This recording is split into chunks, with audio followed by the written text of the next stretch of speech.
নমস্কার বন্ধুরা, শ্রাবণী রান্নাঘরে আপনাদের সবাইকে স্বাগত জানিয়ে আমি প্রতিদিনের মতো আবারও আজকের একটা রান্নার ভিডিও নিয়ে আপনাদের সামনে চলে এসেছি। আজকের আমি আপনাদের পেঁয়াজের মধ্যে অল্প একটু পোস্ত দিয়ে একটা অসাধারণ রেসিপি বানিয়ে দেখাবো। আশা করি আপনাদের ভালো লাগবে। তার জন্য কিন্তু আমার পুরো ভিডিওটা আপনাদের দেখতে হবে। আর দেখা শুরু করার আগে একটা লাইক দেবেন আর ভিডিওটা সম্পূর্ণ দেখে একটা সুন্দর কমেন্ট করবেন আর শেয়ার করতে ভুলবেন না। তাহলে চলুন আজকের আমি এই রেসিপিটা কিভাবে বানাচ্ছি সেটা আপনারা একবার দেখে নিন। রান্নাটা করার জন্য প্রথমে আমি এখানে দেখুন গ্যাসটা অন করে একটা ফ্রাই প্যান বসিয়ে দিয়েছি। এইবারে আমি ফ্রাই প্যানের মধ্যে দিয়ে দেব সর্ষের তেল। এখানে কিন্তু সর্ষের তেলেই অবশ্য করে রান্নাটা করবেন। এখানে কিন্তু সর্ষের তেলে রান্নাটা করলে তবেই কিন্তু রান্নাটা খেতে ভালো লাগবে।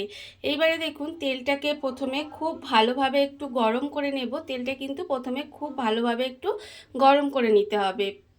তেলটা আমার এখানে খুব ভালোভাবে গরম হয়ে গেছে। তেল কিন্তু এখানে আমি সুন্দর করে গরম করে নিয়েছি। আর যখন দেখবেন তেলটা গরম হয়ে গেছে তখন আমি এর মধ্যে দিয়ে দেব পেঁয়াজ। এখানে কিন্তু পেঁয়াজগুলো আমি এইভাবে সরু সরু করে কুচি করে রেখেছি, সেই পেঁয়াজগুলো এখানে দিয়ে দিলাম। আর এখানে আমি 3টে মাঝারি সাইজের পেঁয়াজ দিয়ে রান্নাটা করছি। এবারে দেখুন পেঁয়াজটা কিন্তু খুব ভালোভাবে প্রথমে আমি এখানে একটু লাল করে ভেজে নেব। এই রান্না করাটা কিন্তু ভীষণ সহজ আর খুব তাড়াতাড়ি রান্না হয়ে যায়, আর খেতে কিন্তু ভীষণই ভালো লাগে। দেখুন পেঁয়াজটা কিন্তু এখানে এইভাবে একটু ভেজে নিতে হবে। আর আমি প্রতিদিনের মতো আপনাদের একটা কথাই বলবো যে প্লিজ আমার ভিডিওটা আপনারা টেনে টেনে দেখবেন না, পুরো ভিডিওটা দেখুন, আশা করি আপনাদের ভালো লাগবে। দেখুন আমি কিন্তু এখানে পেঁয়াজটা খুব ভালো করে ভেজে নিচ্ছি। আর যতক্ষণে এখানে পেঁয়াজটা ভাজা হচ্ছে ততক্ষণ দেখুন অন্যদিকে আমি একটা মিক্সির জার নিয়ে নিয়েছি আর নিয়েছি পোস্ত।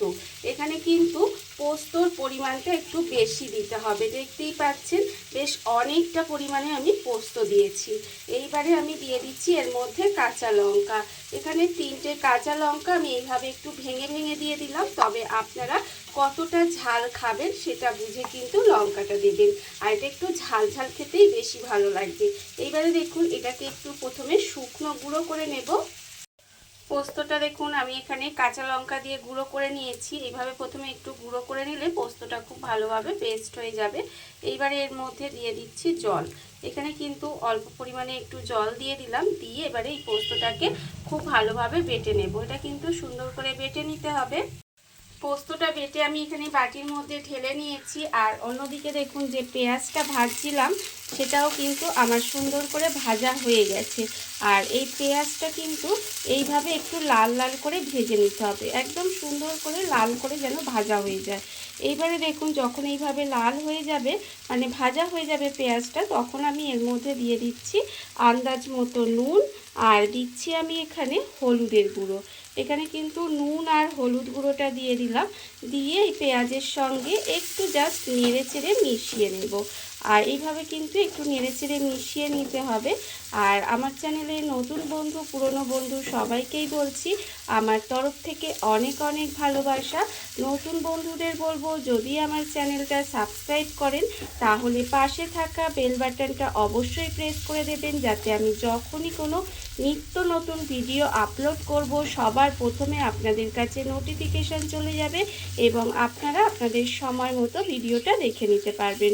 আর পুরনো বন্ধুদের বলছি এইভাবে আমার পাশে থাকার জন্য, আমাকে এগিয়ে যেতে সাহায্য করার জন্য আপনাদের অসংখ্য অসংখ্য ধন্যবাদ। দেখুন আপনাদের সাথে কথা বলতে বলতে এখানে নুন আর হলুদটা দিয়ে ভাজা পেঁয়াজের সঙ্গে ভালোভাবে মিশিয়ে নিয়েছি। এইবার এর মধ্যে দিয়ে দিচ্ছি দেখুন পোস্ত বাটাটা। এখানে পোস্ত আর কাঁচা লঙ্কাটা যে বেটে রেখেছিলাম সেটা কিন্তু এর মধ্যে দিয়ে দিলাম।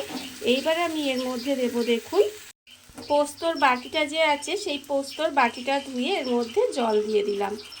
অল্প একটু জল দিয়ে দিলাম, দিয়ে এবার এটাকে মিশিয়ে দেব।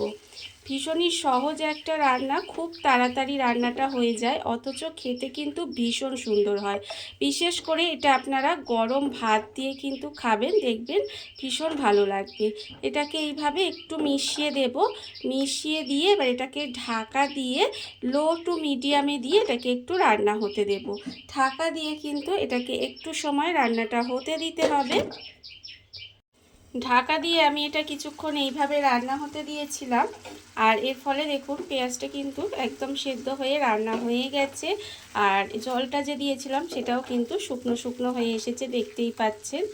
এবার যখন রান্নাটা হয়ে আসবে তখন কিন্তু আমি এর মধ্যে দিয়ে দেব কাঁচা লঙ্কা। এখানে কিন্তু ঝালের জন্য 3টে কাঁচা লঙ্কা আমি প্রথমে পোস্তর সঙ্গে বেটে দিয়েছিলাম, আর দিলাম এখানে 2টো চেরা কাঁচা লঙ্কা নামানোর আগে, আর দিয়ে দেব ওপর থেকে অল্প একটু কাঁচা সর্ষের তেল। ব্যাস, রান্না কিন্তু আমার এখানে একেবারে রেডি হয়ে গেছে, আপনারা দেখতেই পাচ্ছেন। এটা কিন্তু গরম গরম ভাতের সঙ্গে এই রেসিপিটা যদি থাকে তাহলে কিন্তু এইটা দিয়েই আপনারা অনেকটা ভাত খেয়ে নিতে পারবেন। এইভাবে আপনারা যে কোনো দিন একদিন বানিয়ে দেখবেন, আশা করি আপনাদের ভীষণ ভীষণ ভালো লাগবে। দেখুন এখানে কিন্তু আমার রান্নাটা রেডি হয়ে গেছে। এইবারে আমি গ্যাসটা অফ করে দিয়ে কিছুক্ষণ ঢাকা দিয়ে রেখে দেব, আর তারপরে আপনাদের পরিবেশন করে দেখাবো ঠিক কেমন হলো।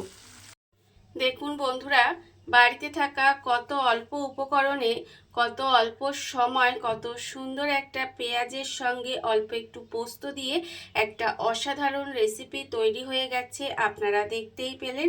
আর এটা কিন্তু খেতে ভীষণ সুন্দর হয়। এইভাবে আপনারাও একদিন হলেও বাড়িতে বানিয়ে দেখতে পারেন। আর এই ভিডিওটা যদি আপনাদের ভালো লেগে থাকে, আপনারা আমার চ্যানেলটা সাবস্ক্রাইব করে এইভাবে আমার পাশে থেকে যেতে পারেন। তাহলে চলুন আজকের ভিডিওটা এই পর্যন্তই। নমস্কার।